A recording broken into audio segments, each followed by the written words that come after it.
All right, 97.7 Outlaw Radio FM listeners, we got a great one for you this evening. We got the one, the only, the legendary 35 plus year career veteran within the hip hop industry. We got Spyder D on the line. How are you doing this evening? I hope everybody's being safe, including yourself. We're going through some tough times, but we'll get through it together. I'm glad I'm here. Thank you. Hey man, you are most certainly welcome. I'm glad you're here with us as well, man. I gotta say, you've done phenomenal work within the hip hop community, man, and I gotta say thank you for that. Well, it's I appreciate it, and there's a lot of stuff that's been going on. The Jam Master Jay news, a bunch of different stuff. Public Enemy coming back out on Def Jam. So it's hip hop is part of the culture of the world now. Fortunately, thanks to all of the original pioneers, and I'm just glad to be a part of it, and I'm glad that you're a part of it. If you don't mind me asking, what's your take actually on the Jam Master Jay situation? Me personally, I'm really happy that he finally has gotten justice. Jay and I were cool. We're from Hollis. I was saddened by the news, and this new news, it still doesn't bring Jay back. So I'm kind of non-committal about it. These people that are supposed to be involved have long rumored to have been involved. And I don't know what took 18 years, but hopefully Jay's family can get some closure behind all of this now. That's the only thing I can hope for at this point, is that Jay's family gets some closure, and this is one of, because there's so many hip hop mysteries and involving murder that it's just a little ridiculous. Big L, Pac, Biggie. Hopefully we got one of them solved, and let's get the rest of them solved. I most definitely agree, but Spyder, I want to take you back to the beginning, man. Like, what made you yourself decide to get into the music industry? Well, I've kind of always had a musical background. I'm not sure if the audience knows or that you know. One of my good friends, Davey DMX, who was Curtis Blow's DJ when Curtis Blow was at his peak. Davey and I went to school together. Davey's always been a band leader. Davey DMX plays bass, guitar, pretty much any instrument you could think of, he could pick up and play it. And that was back in the days when, like, I'd say 1973, 1974. That's how far back Davey and I go. And, of course, with Davey being the great DJ that he was for Curtis Blow's performances, and then Davey also releasing his own records on Tough City CBS at one point.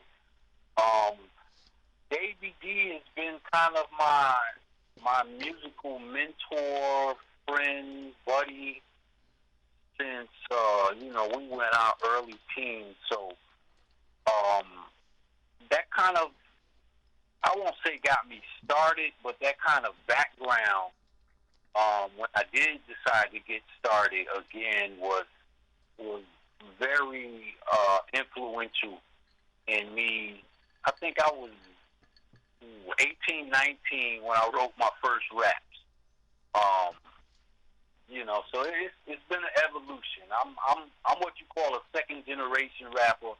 The first generation, obviously, are the Melly Mels and Spoonie G's of the world. The guys uptown and in the Bronx that helped start this genre. So I kind of followed up behind them based on their early work. I became good friends with Africa Bambaataa, like 1980.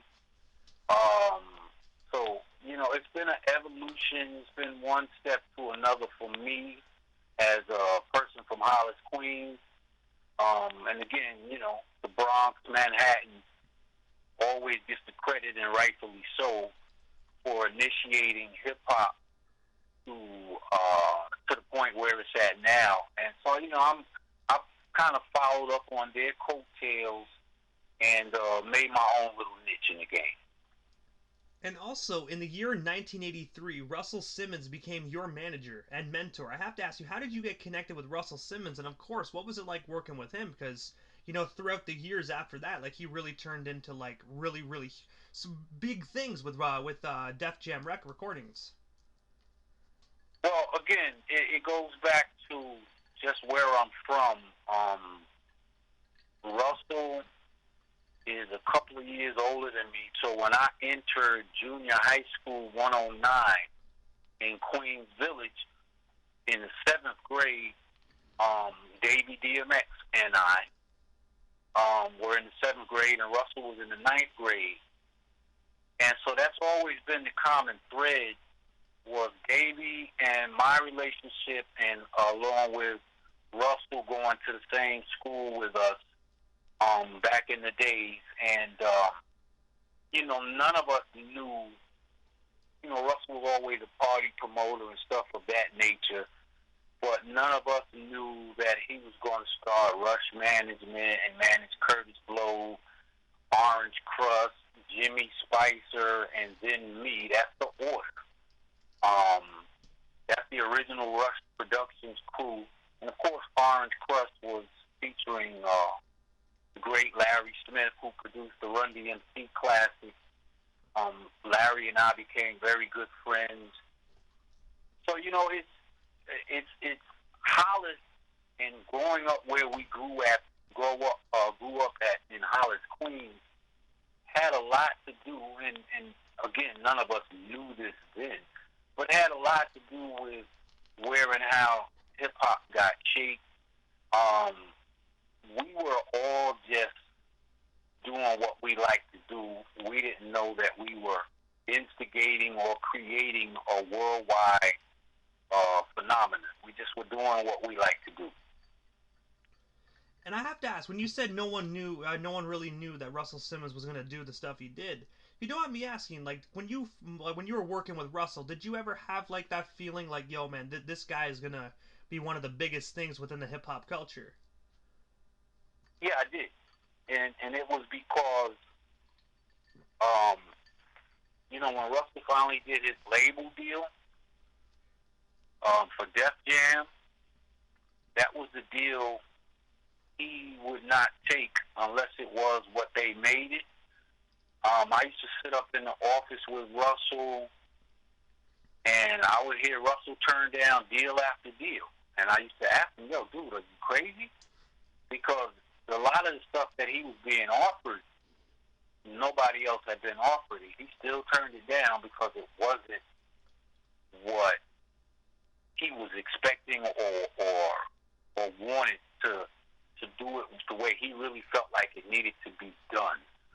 So, in the meantime, he said, look, I'll just, manage you guys, and when the right label deal comes around, I'll take it. And so that eventually ended up becoming the CBS/Def Jam deal, which is obviously now legendary. And also, speaking of record labels, from 1983 all the way to 1998, you actually managed Power Play Studios in Queens, New York. I have to ask you, what was that like? And of course, and how did that come to be for you? Because you were doing that gig for a long time. Well, I was just fortuitous in the right place at the right time. I came again to, here's the common ground, Davey DMX. Davey DMX had recorded one for the treble there, and that's how I became aware of the studio. Davey told me about it, and I came in and brought my projects there, and it just ended up becoming my home.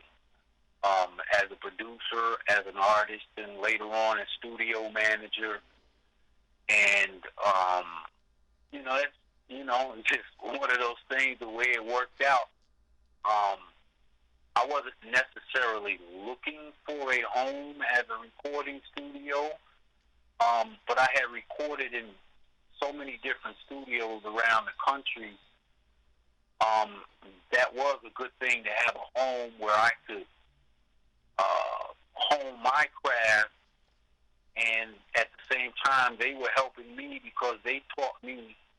When I say they, I mean people like Patrick Adams, the owner Tony Arthey, DJ Eli Tubo, Julian Hertzfeld, and of course my one-time DJ Ivan Doc Rodriguez. I mean, that's a wealth of knowledge between those people. So as they taught me how to engineer, manage the studio, and everything about recording from the ground up, and I was already an artist and producer, so learning these other aspects of recording and the music business just made me a better producer and a better artist. And again, it was fortuitous. I walked into those situations. It was nothing planned, and it just happened to work out. And I learned so much from those people that I just mentioned, about music in general, the music business, and about being an artist and a producer that I wouldn't have known had I not landed in that particular spot at Power Play Studios. And, Power Play went on to, I think they got, if I'm not mistaken, this can be looked up, I think, on Discogs.com, but I think Power Play Studios recorded 120 platinum and gold records in the time that I got there. They were originally a rock rehearsal studio. They weren't necessarily even a recording studio, though they had that capacity. And, after working there, I talked to the owner, Tony Arthey, and I suggested to him, I said, Tony, this rap thing is getting ready to be the new wave in music. You might want to think about catering Power Play Studios to this up-and-coming genre of hip-hop/rap. And to his credit, he took that advice to heart, and he did started building everything that he purchased, the GUI for the studio, the engineers that he started hiring, all of that started becoming geared for hip-hop, and it's one of the reasons why, KRS-One, BDP, MC Light, Heavy D, EPMD, LL Cool J, Queen Latifah, even the young early R. Kelly, everybody started coming there. And again, we didn't know that we were creating history at the time, but obviously 30-something years later, 40 years later, that's what it is. And like I said, I'm very fortunate and fortuitous to have been a part of it. And if you don't mind me asking, like, what made, how did, in 1998, my apologies, like, did you just leave Power Play Studios, or did they happen to close down? Yeah, they were towards the end. I had left actually earlier than that because I had moved to LA between 89 and 92, which was actually Power Play's growth spurt. When I left, by that time they had attracted every hot artist in the genre. So I was actually in LA for about 3 years when Power Play grew to be its biggest.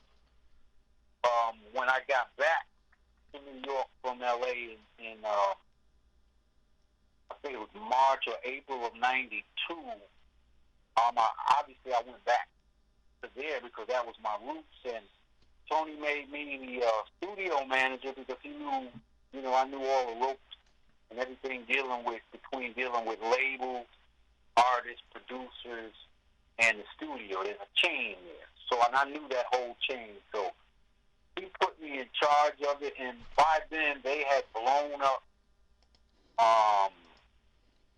Eric B. and Rakim, so many platinum and gold records that were made there. It was crazy. And Doc Rodriguez was the engineer on a bunch of those LPs. He's got many platinum and gold plaques in his house as engineer. And so, again, when you look back now at the accumulation of hits that were recorded there, it just made me a very lucky person to happen to be in on that period of time and creating my own history while the studio and the engineers there were creating music history. We didn't know, but we're glad to be a part of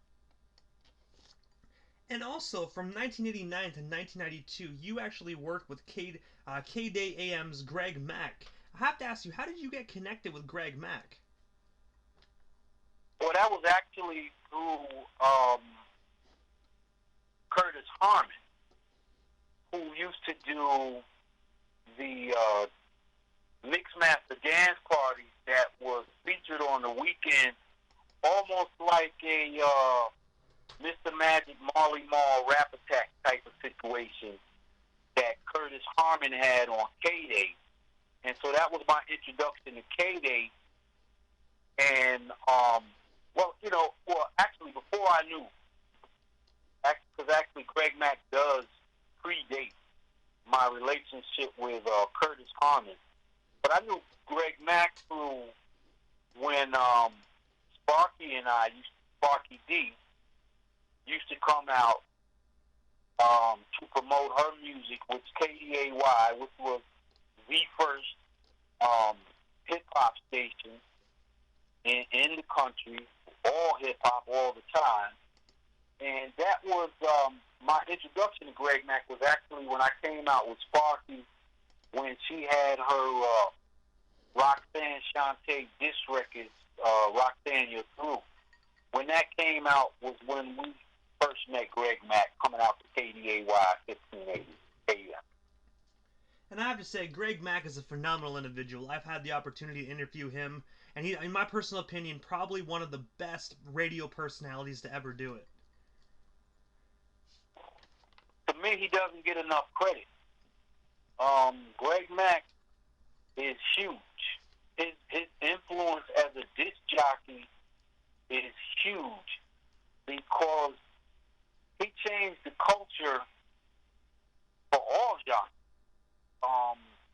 And he doesn't get enough credit for that. And he's a very humble individual, very,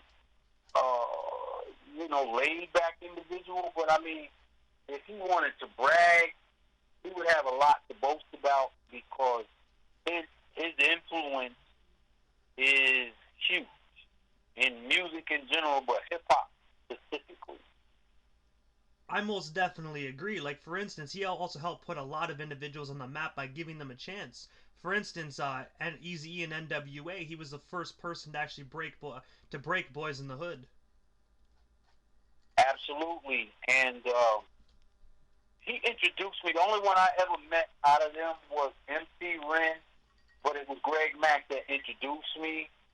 And, I met a bunch of others in L.A. when I lived out there. I met King T, Def Jeff, Prince Whippoorwill. It was, it was kind of funny because, there wasn't like a spoken East Coast, West Coast rivalry at the time. But hip-hop, is like culture in the streets. And so everything is based on rivalry. If I played a softball team from 2 blocks away in New York, they were rivals because they didn't live on our block. And hip-hop has been set up that same way. And it's about competitiveness, not about animosity or somebody wishing other ill will and a lot of bad stuff that ended up happening in hip-hop, like, deaths and murders and stuff like that. I'm glad that, people have backed off from that because that was unfortunate. But, rhyming as an MC and DJing, you always want to one-up your competition or the guy on the next block. That's just what the hip hop culture has been, including graffiti. You want your piece that you just drew on 187th Street to be better than the piece that somebody else just drew on 191st Street. And that's, that's the hip hop culture. Guys like Greg Mack, that's all the way on a whole other coast from where it started, understood that and helped pass it on to people in the streets of LA, people in the streets of Texas, whatever state, whatever city. It spread, and it spread to the advantage to the point where this is 2020, and hip hop is the biggest selling and has the biggest selling artist in music right now. And also, in 1990, you released one of my personal favorite records by you. Excuse me, sorry, it's actually titled Gangsta Wages. I have to ask you, what's the inspiration and story behind that iconic record? At that time, I was living in LA. So I was really getting alerted to the whole gang culture in LA. And so that kind of inspired. I was looking back on my experience in New York. And then now here I am in 1990 at, let's see, what was I, 30 years old at that time. So it was like a culmination of everything that I had experienced between New York, going to school near Detroit, and now at that time living in LA. So it was kind of a hodgepodge of all of those experiences, and I called it Gangsta Wages because that's where the wages were being made in the streets. Nobody was making money, and unemployment was high. The hood wasn't making money. Let's put it like that. Based on regular jobs and opportunities and stuff like that, because we were still deprived at that point and didn't have the same opportunities as a lot of people or as most people. So hip hop became a occupation. It became a job, and so a lot of the wages that were made, again, NWA with EVE leading the way, that was gangster, but they was making wages, so that's gangster wages. And so that was my rationale behind that title. That was the influence. I don't know, had I titled that, had I stayed in New York and wasn't living on the West Coast. So I'm pretty sure at the time when I finished that album, living in LA had a lot to do with the influence of me titling the album that. And it was eye-opening for me because here I am 3,000 miles away from my home in New York, and I'm living a different culture, so I was exposed to different things, and Gangsta Wages was a product of that exposure to me being on the West Coast. And also, jumping ahead a little bit, in the year 97, you were actually a manager and engineer for a gospel jazz musician, Mel Holder. I have to ask you, how did you get connected with Mel Holder, and what was it like being on the manager standpoint of things? Wow, you really done your homework. I tried. Mel Holder was a brilliant musician, and I was introduced to him actually by another engineer at Power Play Studios, because he had started doing some work at whatever studio was available if he wasn't working at Power Play. Most of the guys that engineer produce become studio rats. So, you know, they'll work, even if it's not at their main studio, they'll go and do some freelance work at another studio. So that's how I was introduced to Mel Holder. Butch Williams, who used to do a lot of engineering for Eric B. If you look at Butch Williams, you'll see his name on a lot of Eric B stuff, a lot of EPMD stuff. Butch Williams did a lot of work. He was another engineer from Power Play.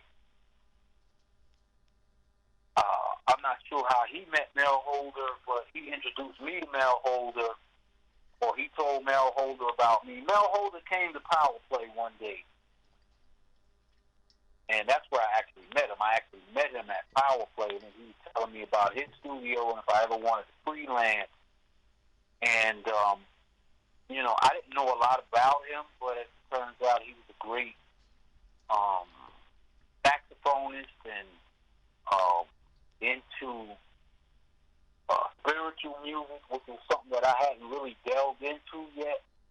So again, fortuity. I was in the right place at the right time. That was a great experience for me, helping him manage the studio and being one of the engineers there. I got to work with Pharaoh Monk at that studio. I got to work with the system, Nick Murphy. I got to work with him at that studio.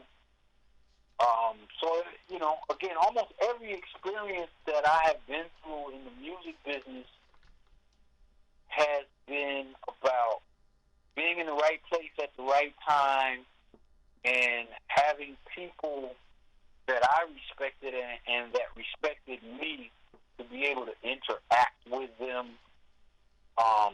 So, you know, these are the things. And I guess if you can look at most people's career, they're going to have a story like, for example, you know, God rest his soul, Chadwick Boseman. I mean, not many people knew that Denzel Washington actually financed some of his, you know, early training. You got to be in it to win it. So if you're in the game long enough, you're eventually going to meet the right people and be in the right place at the right time. And that's kind of my story. I've been in the right place at the right time a lot of times, and that's what helped my career along.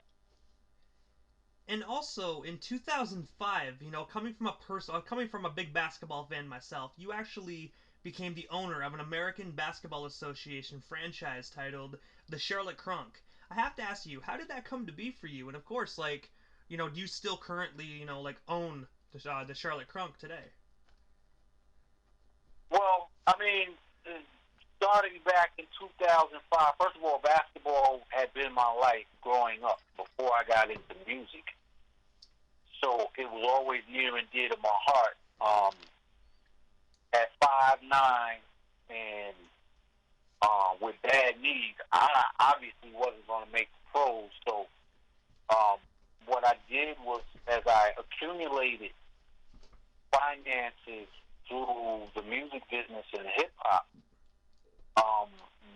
when there became an opportunity to be involved in the ABA, which is, you know, I grew up watching Dr. J and at the time, New York Knicks.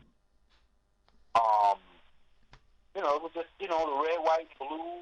It was a pro league, and it was the closest I was going to get to be involved in pro basketball. So, you know, I had a little extra money that I had made from royalties in the music business. So I decided to invest. And it was, you know, I lost a bunch of money, which a lot of owners do in pro sport. And so I learned that lesson. It's like you're going to lose money before you make money. But the experience was incredible because I was up close and personal with professional sports. One of my best friends I made from that endeavor is Tim Hardaway Sr., former NBA All-Star. And, it was a great experience. But again, it was my background in basketball before even hip-hop is why I was interested. And hip-hop just made me be able to afford being able to get a franchise and involve myself in that particular way. Hey, if you don't mind me asking, is that team still currently going today, or is it kind of just like, did it go defunct? Nah, well, they went from the ABA to the CBA, which is the Continental Basketball Association, and maybe some of the listeners don't know this, but if they look it up, the Continental Basketball Association was the original feeder league for the NBA. They were eventually replaced by the D League. So we went from the ABA to the CBA, and we went defunct just before they started the D League. I brought on Freedom Williams, famously of PNC Music Factory. He actually became the majority owner, and I was the secondary owner when we went into the CBA. And we had a very good situation. We had former NBA All-Star Kenny Anderson as our coach. Vincent Smith, the brother of Kenny the Jet Smith, who is on the basketball telecast now with Shaq, Ernie, and Barkley. Vincent was our assistant coach. We had a nice setup, man. But you know what? Pro sports is tough, and you gotta really be a multi-millionaire, if not a billionaire, like George Steinbrenner used to be, and the Steinbrenner family still is. You gotta have tons of money to lose. But I was just always so enthralled with basketball and pro basketball in general. Earl Pearl Monroe was like my idol, and I got to know several guys in the NBA. So it was something I wanted to do, and it was something I had the opportunity to do again through hip hop and the finances I was able to make, making hip hop records for as long as I had been. So it was an opportunity that presented itself, and I jumped on it. I wish it could have been more successful, but the experience is priceless. And also, aside from your music and your basketball side of things, in 2014 you actually released the ebook titled "I Hate Being Black," which, what made you? I have to ask you, what made you decide to write that book? And of course, like, where can our listeners buy themselves a hard copy or at least a digital copy? Well, "I Hate Being Black" is a very unique record for me. I don't know what made me write it. And actually, when I finished the record, I cried. I literally cried. And I don't know why. I couldn't answer that question to the day. I didn't plan to cry. But as I finished the final mix on the record, I broke down in tears. And then I eventually wrote a book based off of the recording. And the recording I wrote based off of my life. And I guess now that I've had 5 or 6 years to look back on it,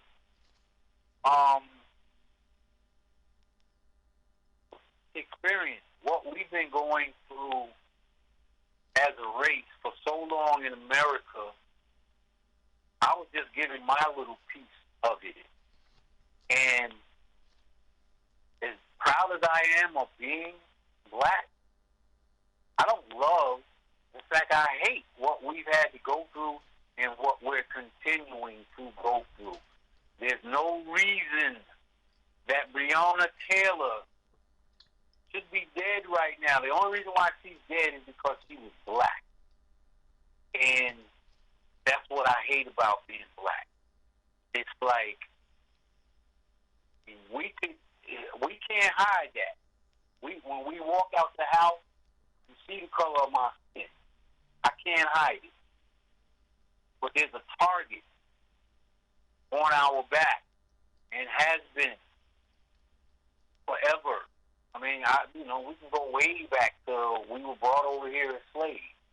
So when we were so-called freed, we were still looked at as, after we've had this stigma of being slaves for 400 years, what kind of respect are you going to get when you're now so-called freed? So, we've been dealing with this, and we've made, obviously, a lot of strides with having a black president and now a black vice presidential woman candidate. But yet, we're still being gunned down in the streets or in our own homes simply because of the color of our skin. And that part of being black, I hate. And that's what made me create I Hate Being Black. The fact that I don't love, in fact, I hate what we still have to go through as a race, even though we're now into the second decade of an entirely new millennium. Makes no sense for this to still be going on. I personally most definitely agree with you, and my own motto is what I always say, because me personally, I cannot stand racism myself. It makes my blood boil, but the one thing I always say to people is you can never judge someone from the color of their skin, because at the end of the day, we all bleed red. If you put a person from every single race in a room, you all give them a knife and say, cut your arm on the count of 3, every single person is going to bleed red. I look at it personally as you should never judge someone from the color of their skin, because at the end of the day, we're all human and we all bleed the same color. So, you know what I mean? I gotta say this, and excuse my language, Spider, but fuck racism. But you know what? It's not just color of skin. This has been, and this is what I've been trying to preach, to kind of tone down the racism part of it, even though obviously there's racism. But here's the thing. Cavemen. When cavemen from the same region were pretty much the same color, guess what? They still discriminated against one another because one had dark hair, one had light hair. So it's unfortunately that differences are always going to separate people, at least mentally. It's how they handle it. Getting past that, okay, this person is different from me. Is that going to make me look down upon them, treat them differently, feel differently? That's where the mentality has to change. Because someone looks different from you doesn't mean that you have to treat them differently, nor does it mean that vice versa. There's people are different, even of the same color. Again, I was just talking about somebody being in the same neighborhood, but they're 2 or 3 or 4 blocks away from me. Just because they're 2 or 3 or 4 blocks away from me, they're automatically looked at differently. They're automatically looking at me differently because I'm not from their block. So it's not just about race. It's about difference. And man has never really learned as much as they should have how to tolerate differences between somebody that's not directly from your family or bloodline. It's been a difficulty for man all around the world, not just the United States, but everywhere, whether you're Jewish, Gentile, Latin, Chinese, differences has always been what separated us, and unfortunately that's still the case in modern day world and global affairs to this very day, and including how people deal with and handle this pandemic. And so, Spyder, I have to ask you, what is next for you? Is there any anything else you want to promote? We still have you here live on the air. Any new projects? Anything I happen to miss during our interview? So one of the things that's near and dear to me right now is getting the Power Play Studios documentary first, then movie second. That's like my pet peeve right now. I'm trying to get that done because, again, it was so important culturally to where music is actually to this very day. And a lot of people may have heard little things here and there, little glimpses here and there, but they have no idea how we actually shaped music, not just hip-hop, for where it is today. So I want to get that story visibly told. And so that's kind of like my main thing, along with getting the word out to nations about being black or being different. You don't have to be black. Black is obviously what I grew up, so I have to use that as the example. But the main thing that the theme is about being different and why you shouldn't embrace or why you should hate being treated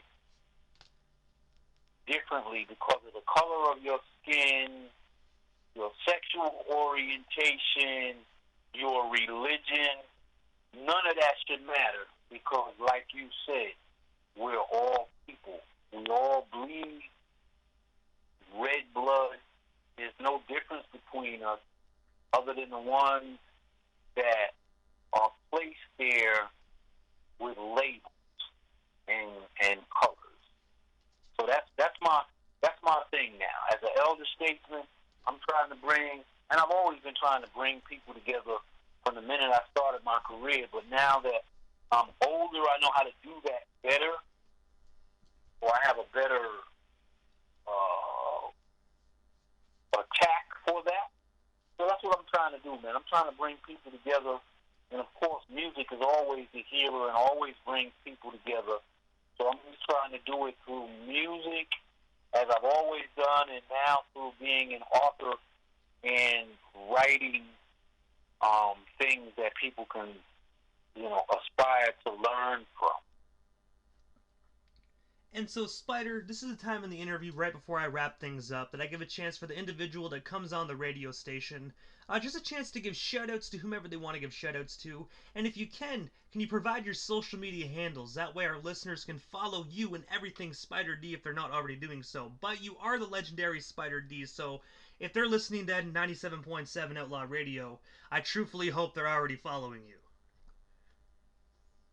Thank you. And I appreciate you guys having me on here. And I hope this interview reaches as many people as possible. On Twitter, I am capital SPYDER space D. And I'm not very big on social media, but I mean, if you find me there, you'll find me everywhere else on LinkedIn, Facebook, all the other Instagram, all the other social media spots. But that's the main spot to hit me up is, again, at capital SPYDER space D, Spyder D, and I'm there for everybody. I don't discriminate. Somebody have a question for me about hip hop or about life or about anything, 9 times out of 10 I will respond. And I'm here for the people. I've always been here for the people, so I'm gonna stay here for the people, including your listeners. And I appreciate you having me on here so that I can kind of give you a brief history about what I have been doing and some of the things. I mean, it's 40 years for me now, so it would take about 10 of these interviews for me to divulge everything, but I appreciate the opportunity. And God bless you and stay safe, as well as all of the listeners out there in hip-hop land.